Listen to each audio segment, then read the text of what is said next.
Thank you very much, Chairman, Minister, ladies and gentlemen. I'll try not to step on the ground covered by the two previous speakers. There probably will be a certain bit of overlap, but I'll try and avoid that. I think it's important, starting out, to look at what is the governing policy principle, which I suppose we're all trying to work to, and we go to the United Nations Framework Convention on Climate Change. The objective that we're facing into, I think, derives from that. So can I have maybe the first slide?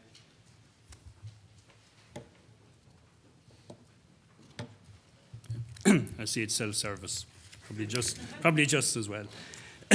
So we can see here what does the framework actually say. Achieve stabilization of greenhouse gas levels, allow ecosystems to adapt naturally.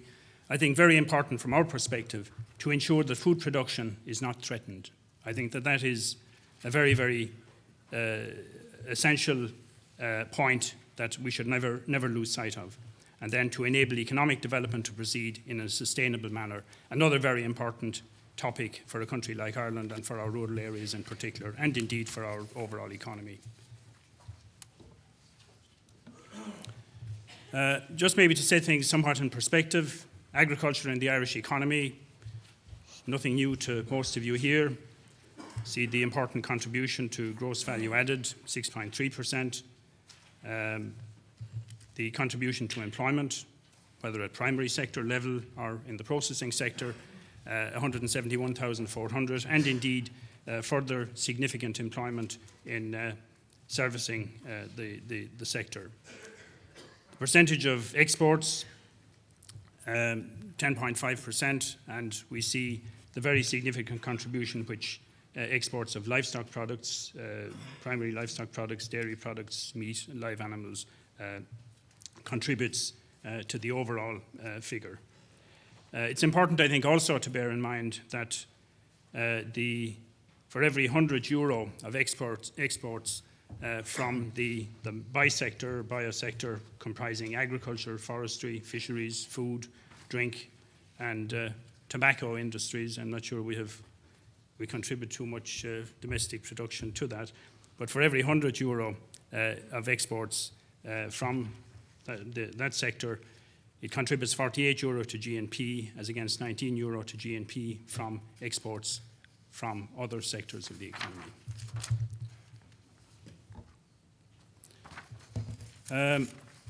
These two charts, I think, they show where agriculture comes in terms of greenhouse gas emissions. The one on the left shows the emissions in 2005 before the emissions from the trading sector are excluded. So as a whole, agriculture contributes 26%. In 2005, Professor Boyle mentioned the significant decrease from 1990,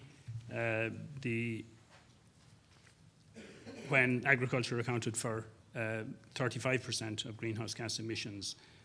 The move back to 26% was, of course, I suppose, largely reflective of the very significant increases in greenhouse gases in sectors such as transport in particular. If you look really then within the emissions trading side, agriculture accounts for 40% of greenhouse gases.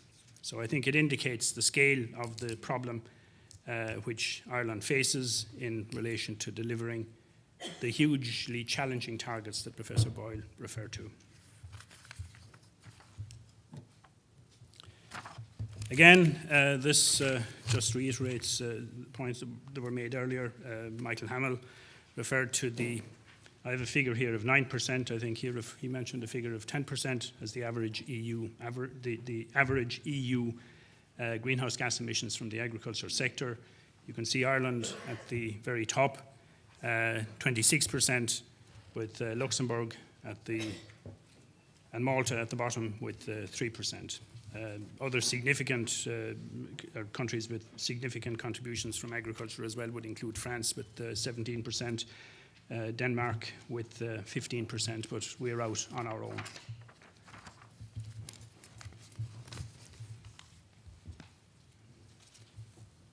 Again, I think this is interesting to see the contribution that the livestock sector makes to the greenhouse gas emissions in the agriculture sector. Apart from chemical fertilizer, you can see it's all related to dairy, other cattle, sheep, pigs, and indeed you could say that probably 2/3 of the chemical fertilizer is used for grassland and feeds in to emissions from the livestock sector. So I think it shows the challenge that is facing Ireland in reducing emissions from the agriculture sector without impacting on the livestock sector, on livestock sector numbers. The target, I won't dwell too much on this, it's already been talked about, but I suppose maybe to go back to Kyoto, the target set for Ireland was to limit the growth in greenhouse gas emissions to 13% compared to 1990, I think reflective of the growing economy in Ireland. And the actual performance, I think, is significantly out of line with the Kyoto target, where we have national emissions increased by almost 25%, agriculture sector emissions reduced by some 7%, and Minister Sargent referred to this already. I think that the performance in agriculture, I think the reduction is in some ways related to some reduction in activity, but also from the substantial improvement in efficiency. In the period 1990 to 2005, there was an improved efficiency per kilo of milk of 12% in terms of greenhouse gas efficiency. Fertilizer use also went down significantly. I think the latest figures that I have for 2008 would show a decrease of 10% on 1990 for nitrogenous fertilizer, which obviously has contributed significantly. If we were to apply a 20% cut to emissions from agriculture, we would be talking about a further 4 million tonnes or thereabouts in emissions reductions per year by 2020. This particular graph, I think it just confirms the relative performance of agriculture compared to the other sectors, and agriculture is in the light blue. It's probably a bit difficult to see, but it's kind of right at the bottom of that particular graph.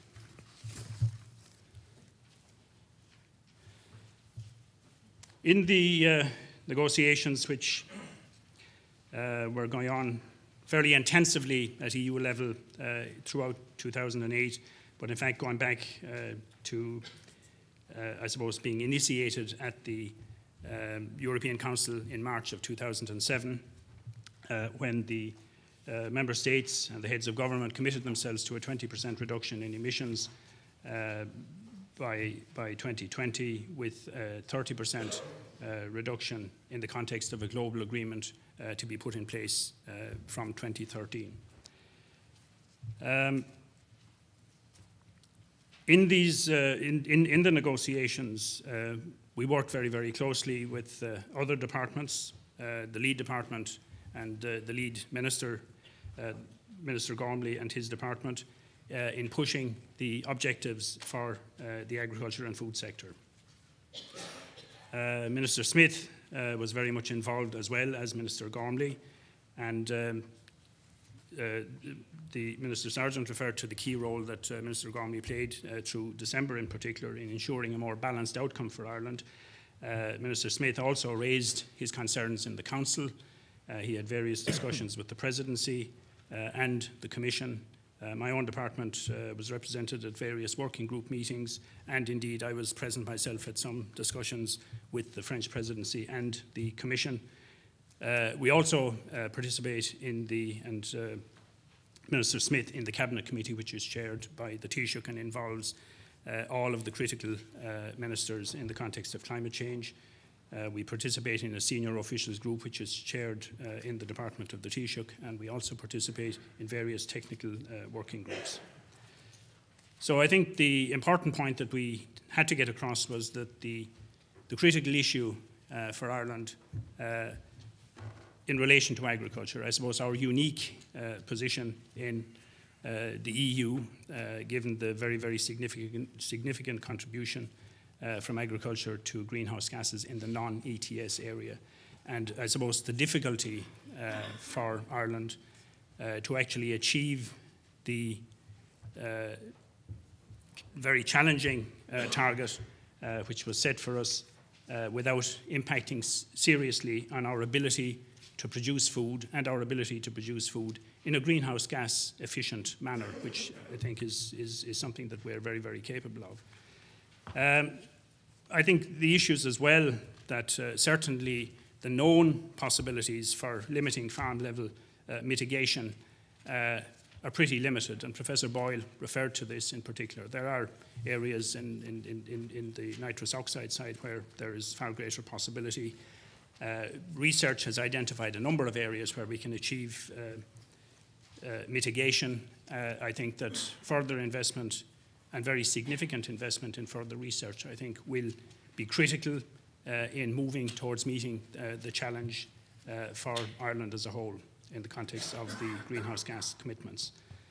There are offsetting opportunities in the context of sequestration, bioenergy, whatever. I know that there are further speakers here during the course of the day that will go into some of this material in considerable detail, so I don't propose to dwell too much on it just at this stage. The importance as well of seeking flexibilities in delivering the target. I think recognising that there was no silver bullet to deliver the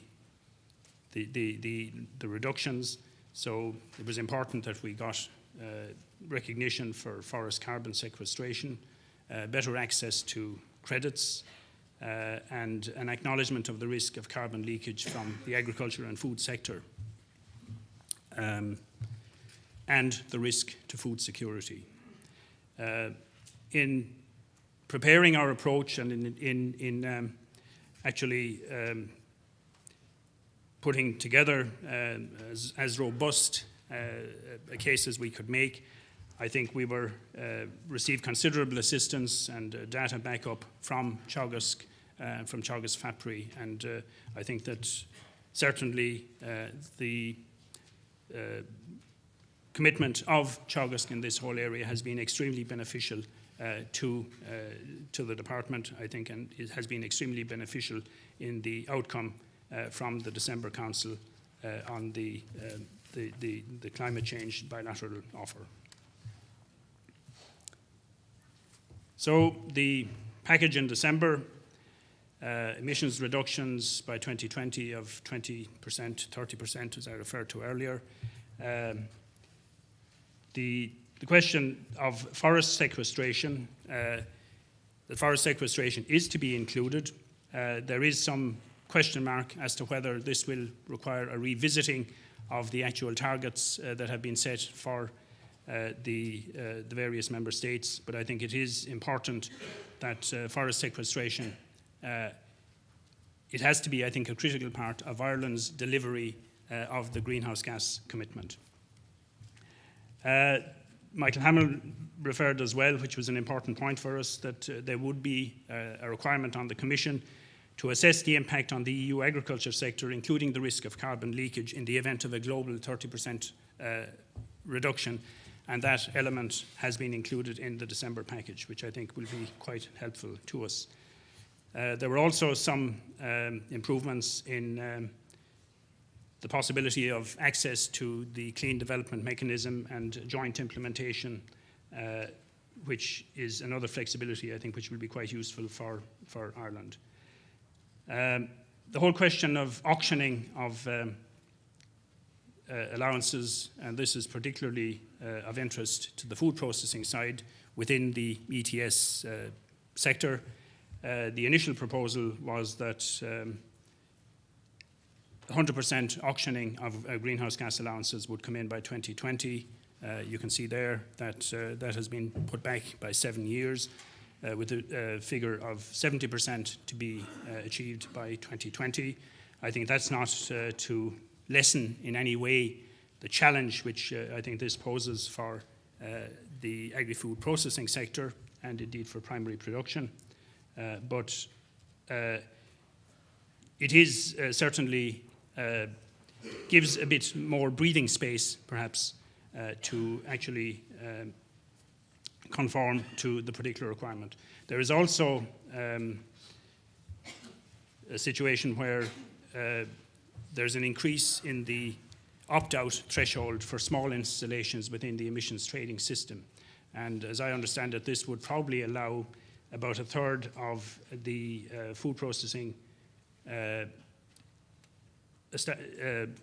units that are currently operating within the ETS to opt out if they so wished. In fact, in some cases, it's probably easier for them to operate within the ETS system, because if they opt out, they are going to have to find alternative ways of reducing their emissions. There's another important point, I think, is that there are revised criteria to determine the at-risk status of certain sectors at risk of carbon leakage, and we believe that this will has the potential to allow some sectors or some subsectors of the food industry to qualify for free allocation to 2020, and this is something that we have been discussing with the food processing side with Michael Barry, and it's an issue which is not totally clear at this stage. Sale and purchase of member state surplus allocations, that's another flexibility which I think will be quite useful to Ireland. The issue of combined heat and power, there is the possibility of free allocation for heating and cooling elements of combined heat and power, but not for the actual power generation itself. I think that could be something that could be quite tricky to extract some benefit from, but it's something that we are continuing to explore. At the end, by 2010, member states have to prepare and submit their plans for achieving the targets, and there will be 2-year progress reports. Reduction targets, bridging the gap. Sorry, how much time do I have, Chairman? Nearly there. Bridging the gap, known technical mitigation options, fairly limited, as I said, but could probably contribute 3 to 4% of the 20%. Carbon sequestration, I think, whether through forestry, soils, storage and biomass, renewable energy production, I think all of these areas, and the alternative use of land, other use of land, I think it is critical from an agriculture point of view, from the sector that the agriculture sector, that those types of areas would be permissible for counting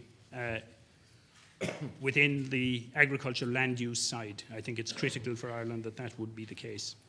The CAP health check modulation funds, and this was something that was referred to by Michael Hamill, there will be funding available through modulation. People, I know, will have different ideas as to how this money should be spent, but it's essentially to be spent on new challenges. It will give us, I think, opportunities to deal further with climate change, renewable energy, water management issues. Some of these are already being handled within REPS. It might be possible to actually augment what is being done already. Research, if I'm almost out of time, I don't think I have a fairly detailed slide here on research. There's a lot of research going on.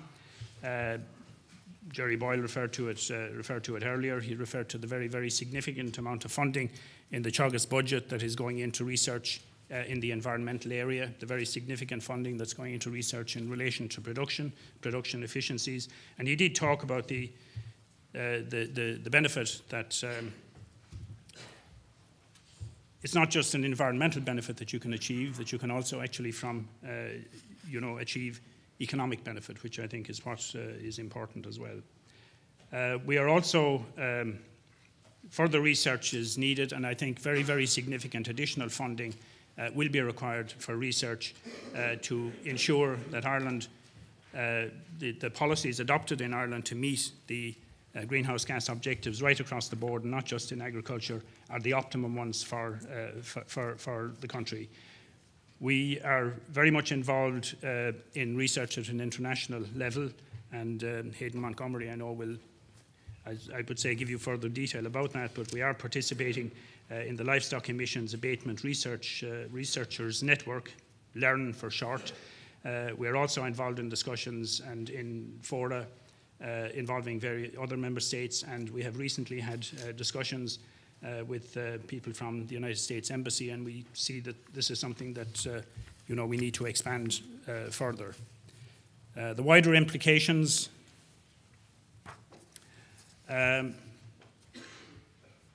World population is increasing, increased demand leading to increased food prices, rising incomes generating increased demand for livestock products.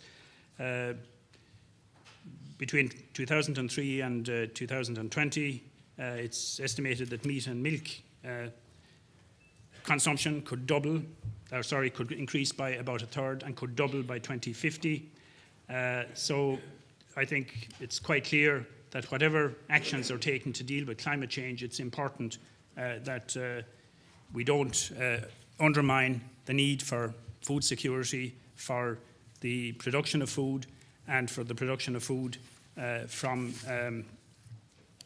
in countries with the lowest greenhouse gas imprint. Local economy implications. There will be improved marketing opportunities. I think we already, we have a good record in terms of greenhouse gas emissions. We have good information available in relation to emissions from the sector. We have a very, very high area of the country covered in the Environment Protection Scheme. There will be new activities, I think, for the primary sector: bioenergy, alternative energy, environmental services. I referred to the improved production efficiency, both environmentally and economically. But I think in all of this, it's important also that we don't at any stage forget the importance of the agri-food sector right across the board. As you can see, employment, rural economy, export earnings, environmental sustainability. Indeed, for agriculture support payments, where land has to be maintained in good agricultural and environmental condition to ensure that we qualify for these payments. And for a lot of our farmers and for a lot of the country, the only way you can achieve that is through grazing, through livestock.